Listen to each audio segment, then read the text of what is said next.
like Bebe says, Thembela and I are lots of fun. So are you okay to have some fun? It is a Wednesday afternoon, right? We can have midweek fun, right? Right, good. So I'm Cheryl Jacob, and this is Thembela, and we're from Womaniko, and you can Google us and find out who we are. We're not going to bore you with that. But I'd like you to find someone really close to you. And can you tell that person what is your favorite thing when you go and sit around a fireplace? So when you go to a fireplace or a braai or a friend's house, what's the best thing about sitting around a fireplace? So make a friend and share quickly. Thank you for sharing. So if we had more time, I'd let you have that conversation full. But unfortunately, we don't have that much time, so I'm going to have to stop you.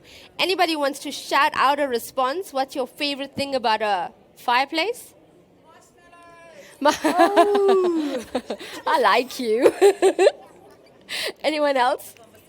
Conversations, yeah. Anything else? Hey? Singing. Okay. As long as you have a nice voice, right? So at the Womaniko, we have something we call fireplace conversations. Sometimes it's around a real fireplace, and sometimes it's around a kind of fireplace, right? So we can't light a fire in here, but we want you to think about yourself around a fireplace today, because we're going to have a conversation with you. So I'm sure for the past 2 days, people have spoken at you and shared information with you. This session is different. You're going to share information with us, okay? No choice. You're going to share information with us, okay? So I don't know about you, but this week has been a really somber week for me. Everything from the violence in Johannesburg, CBD, and Pretoria as well, to finding out about Amy Lee that got abducted, and Amehle, and then the story of the rape and killing of Nene. It's been one of the hardest weeks for us as a country. And I think it's the saddest thing for me when I walk into the office and the gentlemen in the office tell me, South Africa is not a safe place, Cheryl, not for our wives, not for our sisters, and not for our children. And I think you will agree with me that in South Africa, we need to do something, because we're clearly losing the battle, not just for gender inclusion, but around gender-based violence. And so you want to shoot your hand up if you agree that this has been a hard week. Remember, I said it's interactive, right? So let's do this.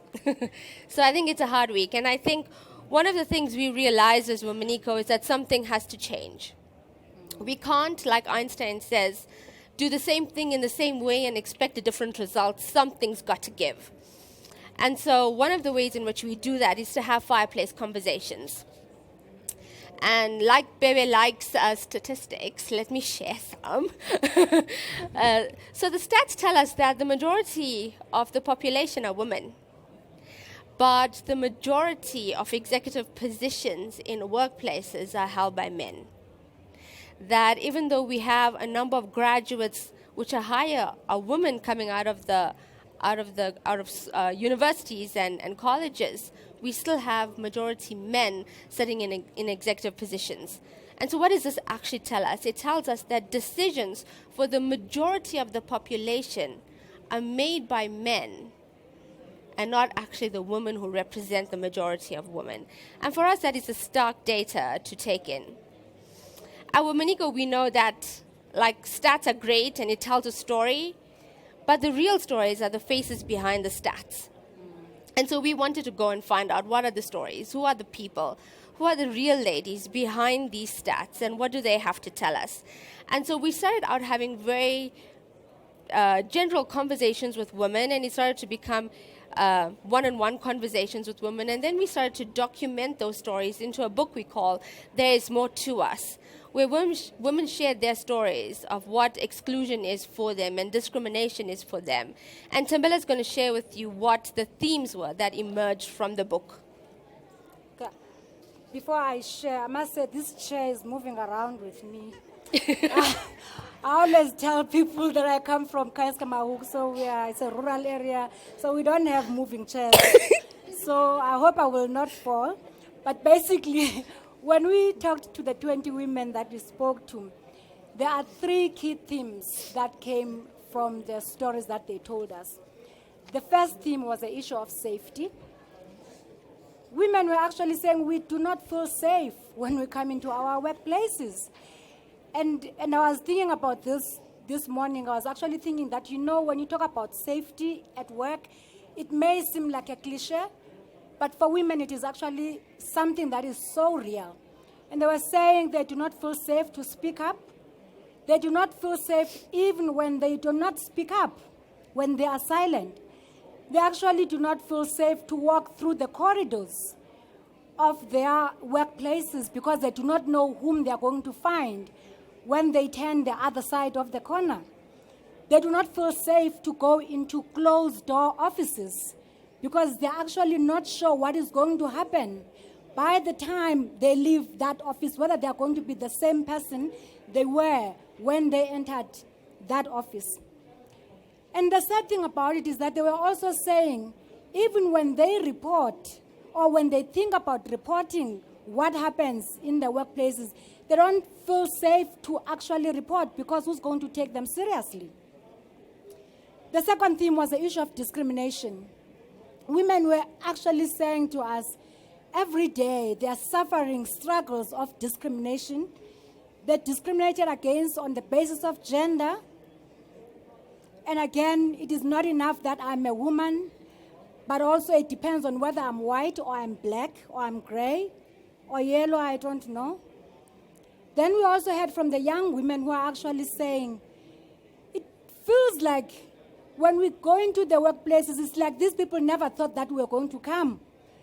We are here, but all of a sudden it's like they are shocked that these young people are here. So the parental responsibilities. We have women who are telling us that they have been told that we have a position in the organization, but because you are a woman with young children, this one is not for you. Because what is required for this job is for somebody who's going to be prepared to go and play with the boys. And who plays with the boys in the evening? The boys. It is a man. And so they also say sometimes you are told that, yes, even when you are in a senior position, we are going to start a meeting in the morning. And that time the person has got the children that they're supposed to be taking to school. Or they are told that, yes, we've got childcare facilities in the workplace, so you can come with your child to work. But unfortunately, if you're going to call a meeting at 6 o'clock in the evening, we've already excluded that woman. And it is actually so sad. And the other part that I want to talk about is the issue of trust. Women are actually saying we are not trusted in our workplaces. Mm-hmm. So one young woman we were talking to is an advocate. And she says to us, I am educated for God's sake. Yet, as a young woman, I have to beg for work from my male counterparts. Or if it is not from my male counterparts, it has to be from white people. And so we get to hear these kind of stories, and sometimes they're actually quite shocking. And today we actually had a long discussion with Cheryl because there's a story I want to tell behind these themes that we were discussing whether we should tell or we shouldn't tell. And I said to Cheryl, actually, Cheryl, we need to hear. We need to share these stories because these are the experiences of women every day of their lives when they step their feet at the doors of their offices. We spoke to one young woman last week. She participated in one of our fireplace conversations. And she says to us, I have had a guy tell me that I must get on my knees and suck my DK. This is for sure. Then I will open a lot of doors for you. She says, this is a guy that will always make cocky statements about my boobs whenever I enter the boardroom or his office. But you can't even report this because who's going to believe you? Yeah, so these are just some of the stories. We've heard some really gory stories that sometimes you wish I did not have to hear this. But the workplace is not a safe place for women. And I think it's the responsibility of all of us, like Bebe says, if you're on the inside, how do you make space for these stories to be shared and conversations to be had? And if you're on the outside, how do you let your story be known? And so we have with us today one of the lovely ladies who actually journeyed with us, who shared a story in the storybook, and who's a HR exec herself, and she's here to share her perspective, what she's learned in journeying with us, and where she thinks the space should move, especially because we know there's a lot of HR people in the room at the moment. So Pindi, don't you want to join us quickly?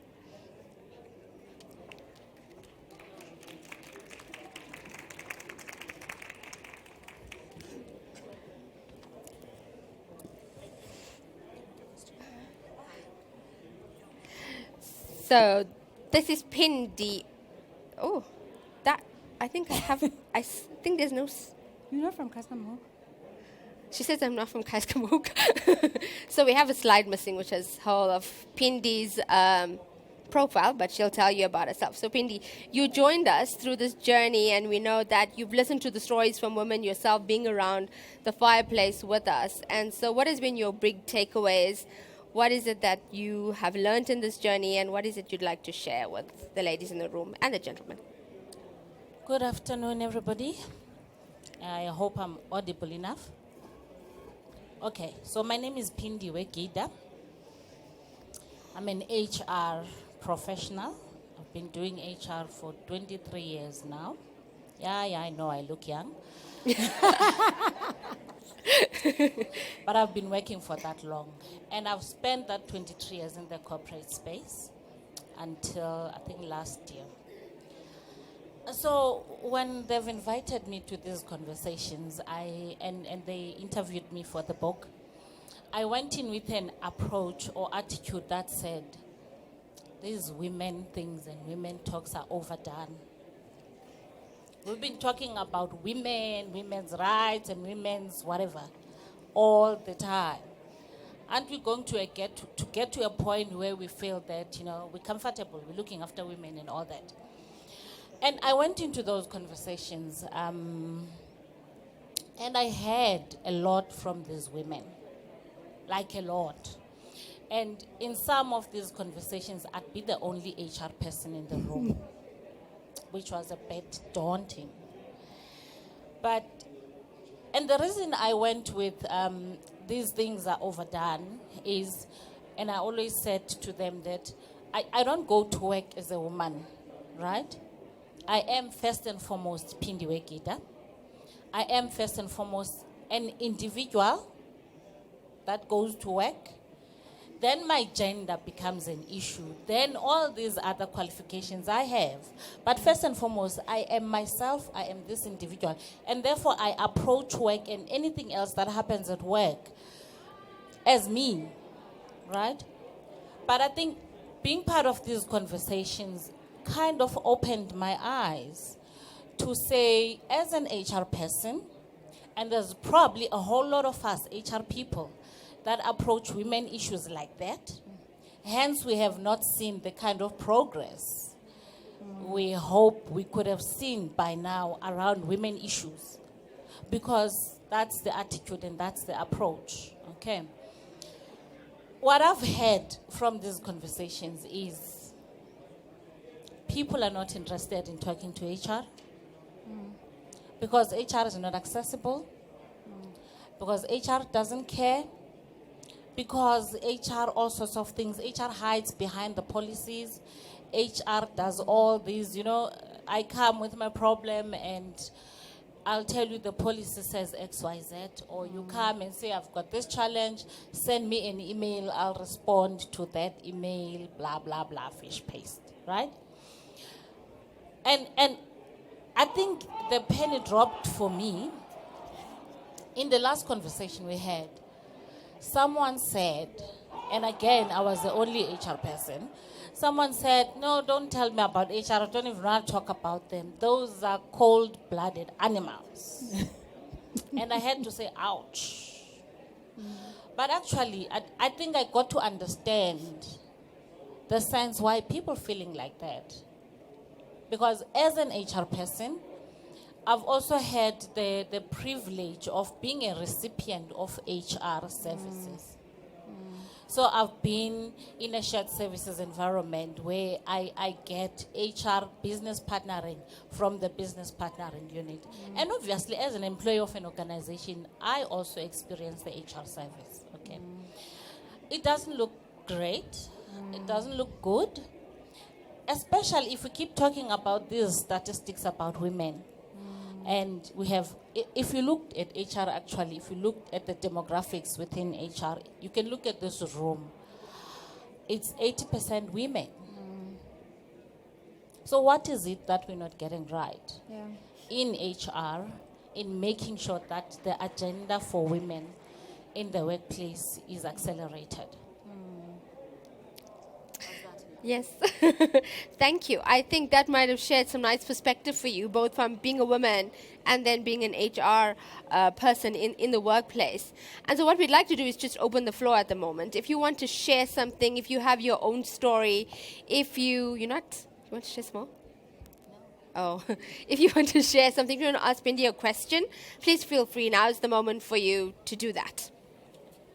And you don't have to feel shy, right? You're among sisters. Right. And brothers. And brothers. I'm so sorry. Yeah, is there a question? Yes. Recently changed roles into a more female-dominated environment, but obviously with different skills levels, etc. And recently I've come across a controversial post at the back of our bathroom door at work. And this was written by a female, of course, based on the treatment of the bathroom, sanitary ware, whatever it is. And I find it extremely derogatory in the way that everything on this poster was worded. I mean, I have a picture of it if you want to share your opinions on it, but I don't know how to approach this. Yes, I've been, I'm extremely interested in feminism and female rights. I've shared this within my circles. I've spoken to my husband about it, my male counterparts, etc. But there's no way forward at the moment in my work environment. I can just go rip it off myself, go to HR, but they say, okay, the bathrooms are dirty. What is there to do? And I feel offended every time I have to look at this poster, to be completely honest to you. It says, attention ladies. It says, if you're mature enough to have this job, you can clean up after yourself, blah, blah, blah. I don't need to go on in terms of, the level it is actually categorized as. But I would just like to know, perhaps to the floor, how would you treat perhaps this behavior of women against women in this instance? It's not even the man right now. That's our biggest challenge. My challenge that I see first is this woman against women. Good day, everyone. My name is Maria, and I'm an HR professional myself. So I work for a Korean company. As you know, Koreans are, the culture from back home is that women are not important than men. Finance, it's first budget, it's finance, and then it's the business, it's operation, and HR slots and everywhere in between. It even makes it worse when you're a woman, being in that kind of a space. So I faced a lot of challenges daily. I work like a man, I think like a man, I do a lot of things like a man, because that's the only way I can actually prove to them that I can, I can do this, I can make a change, I can be valid, I can be like you, So it's very, very hard at times, and I just want to hear from the floor what their thinking is around this whole challenge that I'm facing. Thank you. Does anyone want to respond to either Rena or to this comment? Anyone? No? You will leave the hard questions to us. Okay. Sure, you want to go for it? Thank you. Hi, everyone. My name is Choki. I'm very short. I hope everybody can see me. So I'm an HR graduate at a mine company. So when I started there, the mining industry is mainly men and males. So you can just imagine how it was getting into a workplace where people, when you pass by, somebody passes a remark or somebody just start drooling. So, but recently the company has launched a zero tolerance sexual harassment campaign, and I think it is working wonders. Oh, to wonderful. be honest. So that's something as well. Nice. Actually, I want to clap hands for that. Was there another? Comments, Yeah. one here and one there, missed exactly where. Okay, hi, I'm Manolo. I just wanted to ask about your situation. So, obviously, there's a woman, you said it's a woman that put up those posters. So, you're telling me that there's no way of starting a discussion with the women involved and the women in the company about how they actually feel about this? Because I think we had a session earlier in this room about courageous discourse. Yeah. So we have to have hard conversations, and it's not an issue of coming against that woman and saying, hey, you are being abusive to other women, because that makes them defensive as well. But it's an issue of, I think one of the things that we spoke about was compassion and understanding in terms of, look, we understand what the problem is right now. And we're not saying entirely you're a bad person. We just feel that you shouldn't be relaying this idea the way that you've done it, because it doesn't have to feel to that person as if they're being attacked, because that's also, we're perpetuating the culture, right? If we're going in and going to slam that woman and be like, okay, look, you're slamming us, then you're also slamming them. So I think at some point we need to be courageous enough to have and initiate discourse around these issues in our companies, because they're not going to go away. And in the manner in which we do them can tell us whether we're going to get the result that we want to have or not. Because if we're going to attack them, then they're going to attack us, and then we have this vicious cycle. So in general, just talking to the idea of women on women, the issue is sometimes when we frame the discourse, it's not uplifting the woman that is also, do you understand what I'm saying? So like what she was saying that she's in a male-dominated environment, therefore she does things like males. What that woman, I'm thinking, is doing is very aggressive, very male-y type of way of addressing the situation, of saying, if you're mature enough to do this, if you're whatever. And that's a woman who's learned coping mechanisms, I think, of how to get things done in a corporate situation or in a corporate space. And what we need to do then is come and sit them down and talk about ways in which we can succeed in this space as women, but in a very female-friendly and not bashy type of way, while understanding that they just adopted this way of being just to cope. 100%. Thank you. We'll take two last comments, and then we're going to move. Hi everyone, my name is Sheila, and I'm going to try not to go to the two issues because I feel like they're very heated and very serious, that we can't talk about it just in, at one go. So in my previous employment, I led a division where purely I introduced, well, it's not an introduction that needs to be done, the sisterhood thing.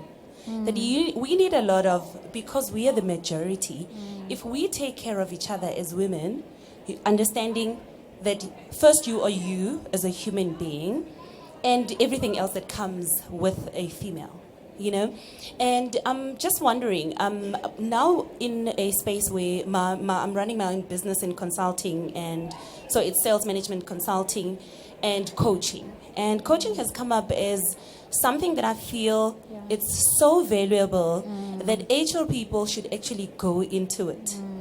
I'm not advocating for it, but why am I mentioning coaching? The beauty of this whole process is that we've moved from, mentorship in businesses, and we saw that it's not working. Now, if we're moving to coaching, most people will still say, but is it not related to this or that?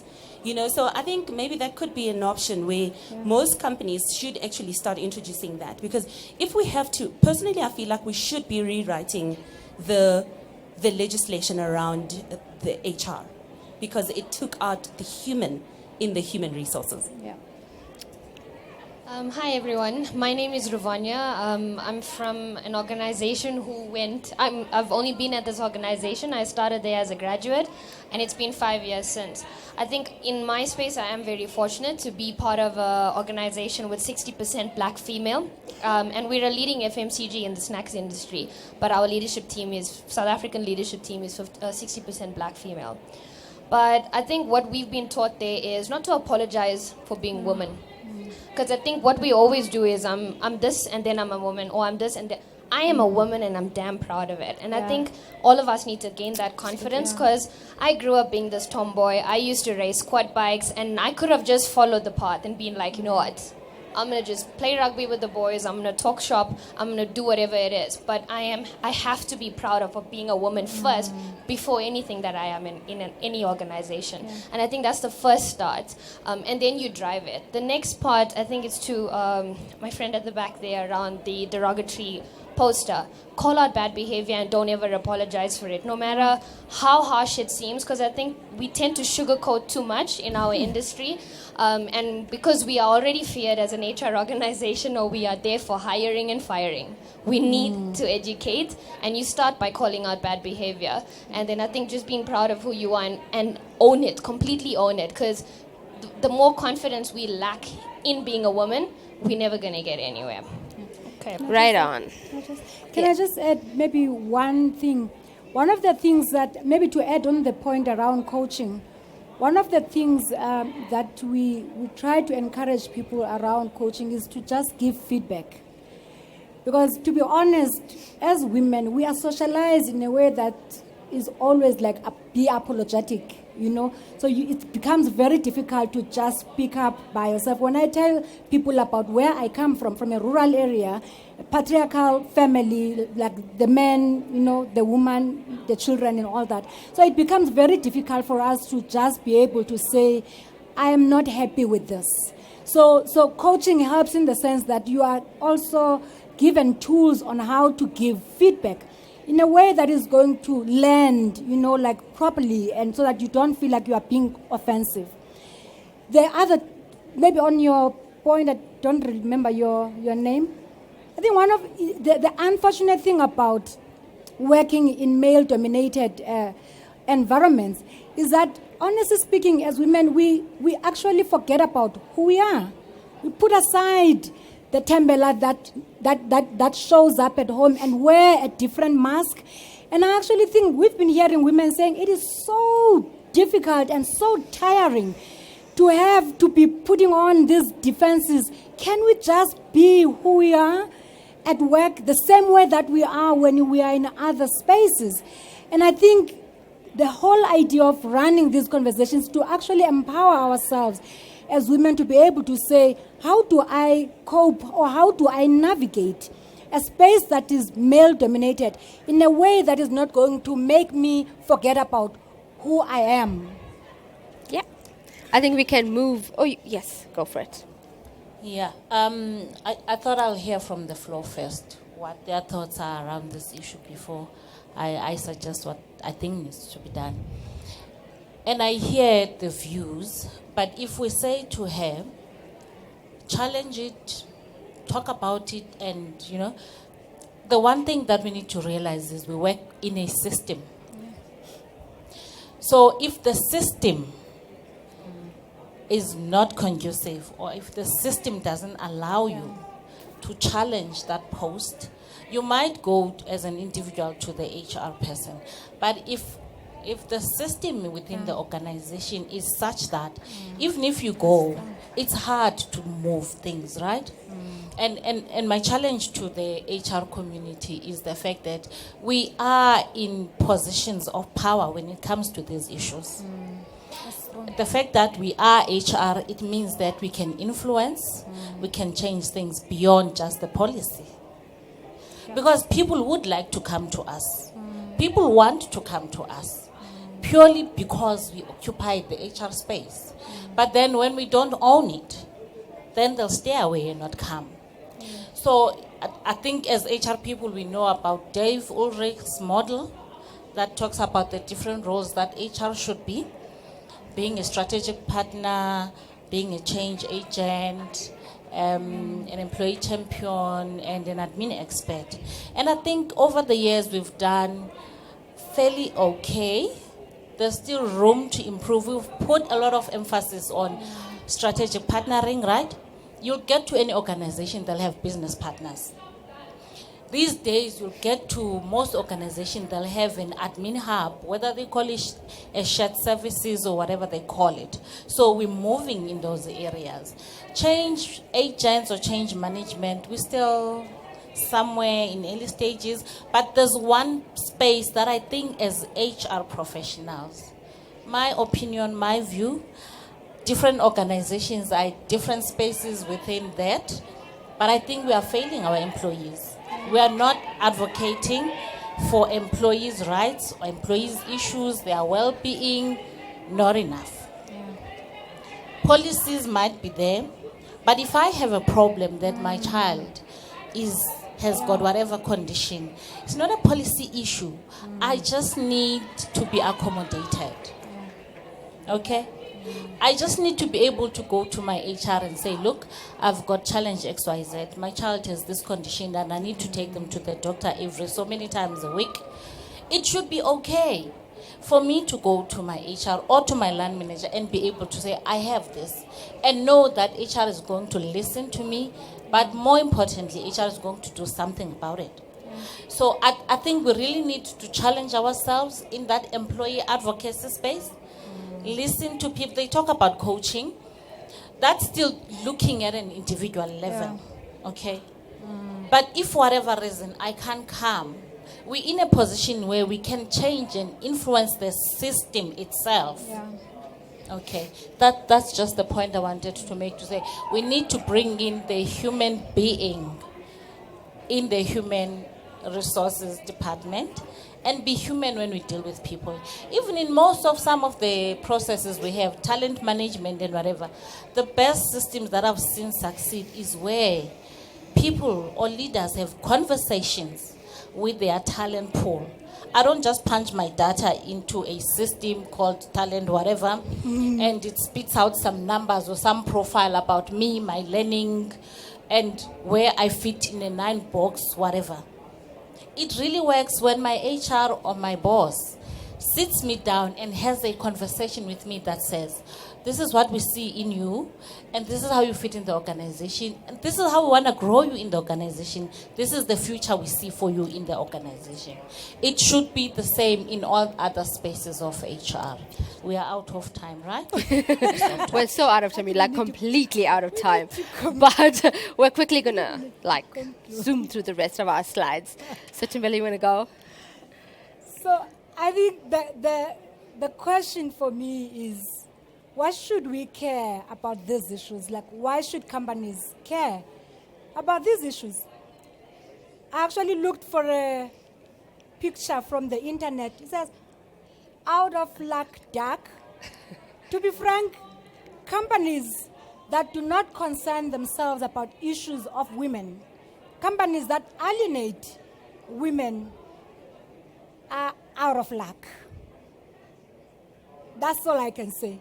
Because there's a lot of research that actually shows that those companies that are taking women seriously, they're actually reaping a lot of benefits from that.